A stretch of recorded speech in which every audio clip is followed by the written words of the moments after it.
वंदन अपनी संस्कृति का, आराधन अपनी भाषा का।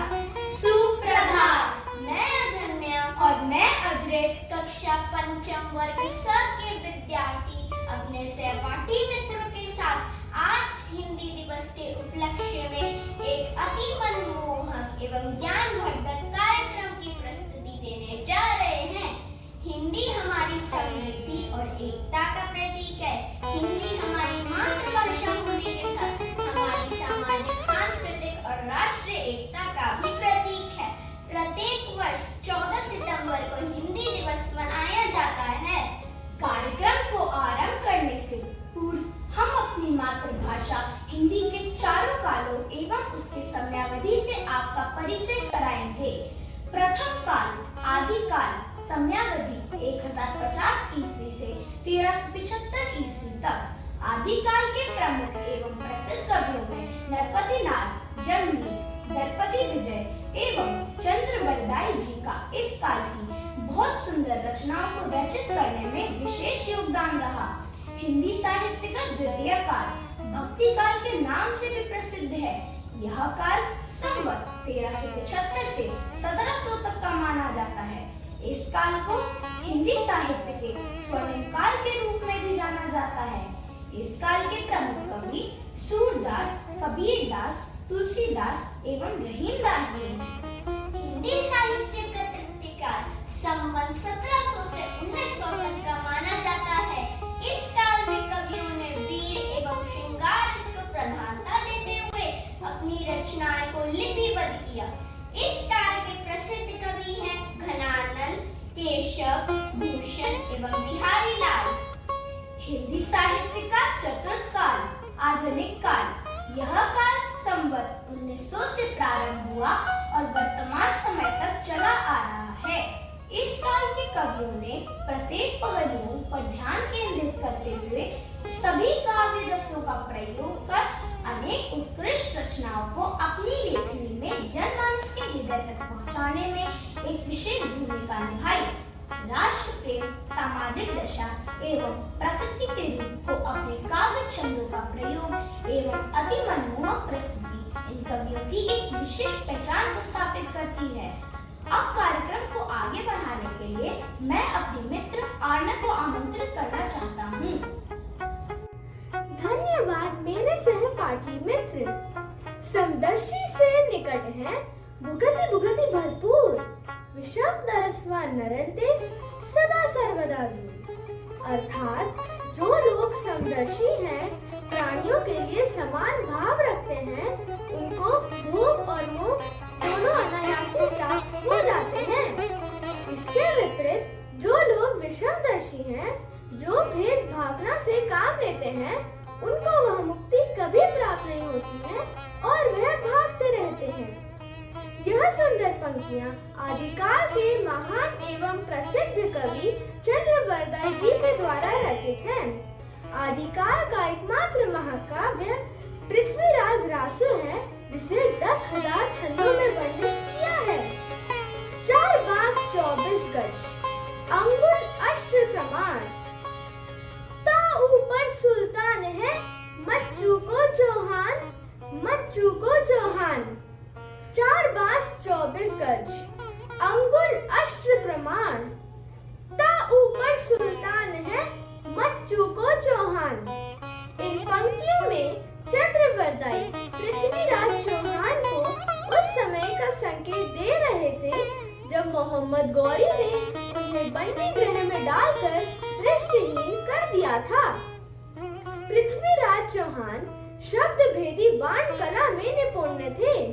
यहाँ पर कवि अपने शब्दों से उन्हें इस बात का अवगत करा रहे हैं कि मेरे अनुमान से लगभग 4 बांस 24 गज की दूरी पर सुल्तान है, वीर सम्राट पृथ्वीराज चौहान। अब तुम्हें इसे समाप्त करने में तनिक भी देरी नहीं करनी चाहिए। इस पर वार करके इसे समाप्त कर दो। पृथ्वीराज चौहान ने चंद्रवरदाई की इन पंक्तियों के सार को समझा और सुल्तान का वध कर दिया।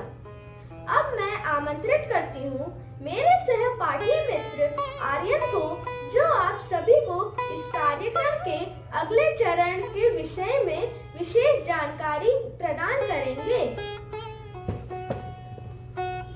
धन्यवाद मेरे सहपाठी मित्र। गुरु गोविंदो खड़े काके लागू पार, बलिहारी गुरु आपने गोविंद दियो बताए कबीरा, गोविंद दियो बताए।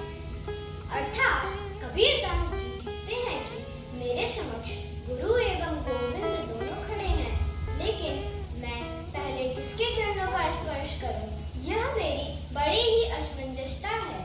लेकिन मैं सर्वप्रथम अपने गुरु के चरणों का स्पर्श करना चाहूंगा, क्योंकि उन्होंने ही मुझे गोविंद से मिलाया है, उन्होंने ही मुझे गोविंद तक पहुंचने की राह दिखाई है।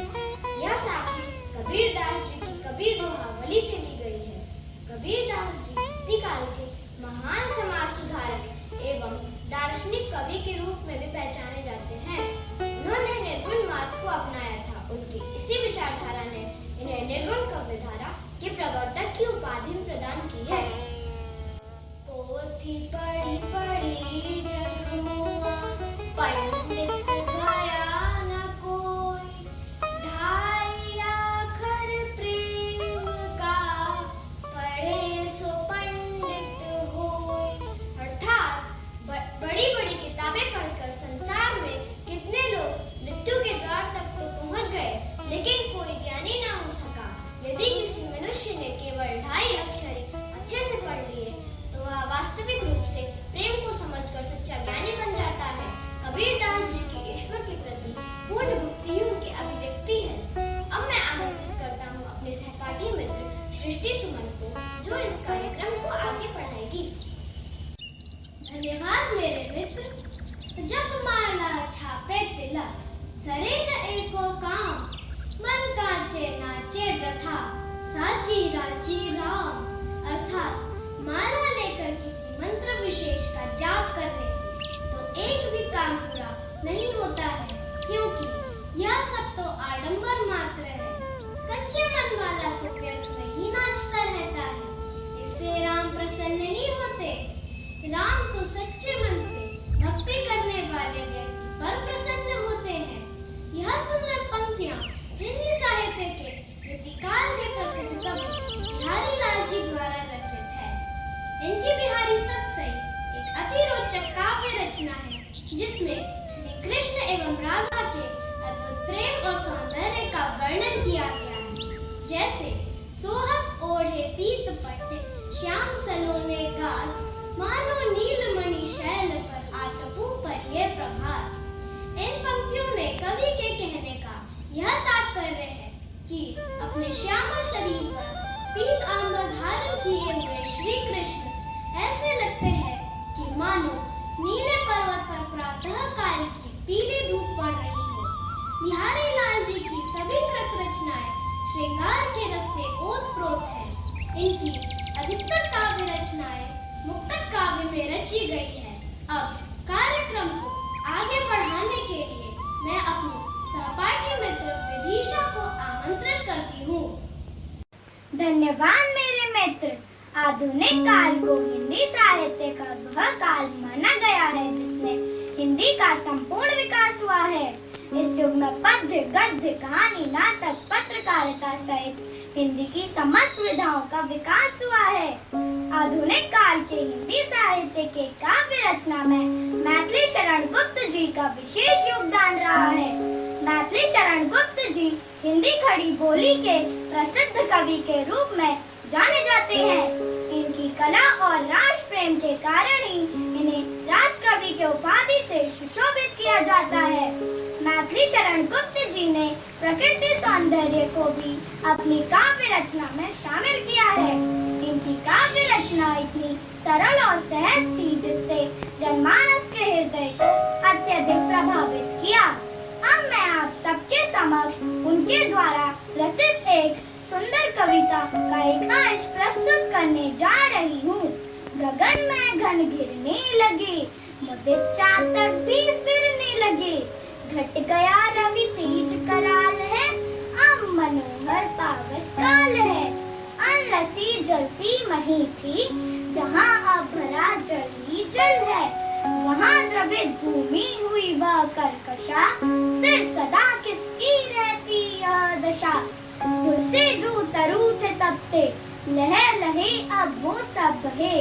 ना अब आतप ताप रहा कहीं, दुख बिना सुख मिलता नहीं। हर गए सलिलाशय रम्य है, विपुल बकेर मार्ग अब अगम्य है।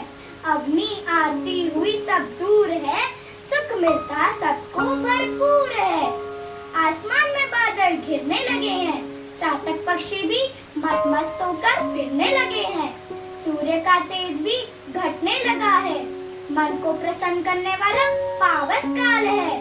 धरती भी द्रवित हो रही है, एक जो वृक्ष सूर्य की तपिश से झुलस गए थे, वे सब अब प्रसन्न नजर आ रहे हैं। एक क्षण तो यह एहसास हो रहा है कि बिना दुख सहे कहीं सुख मिलता है। सभी सरोवर जल से भर गए हैं, चारों ओर जल ही जल है। सब खुश और प्रसन्न नजर आ रहे हैं, चारों ओर खुशहाली और हरियाली छाई हुई है। इस कविता में प्रकृति के वर्षा वर्णन को जिस प्रकार से मैथिली शरण गुप्त जी द्वारा रचा गया है, वह अतुलनीय है। धन्यवाद। अब मैं पुनः आमंत्रित करती हूँ अपने सहपाठी मित्र अगन्या एवं अद्रित को, जो इस कार्यक्रम को अंतिम चरण तक लेकर जाएंगे। धन्यवाद मेरे सहपाठी मित्रों, जिन्होंने आज हमें हिंदी साहित्य के बारे में विशेष जानकारी प्रदान कर हमारी मातृभाषा को और अधिक समृद्ध और विकसित बनाने में अपना विशेष योगदान दिया।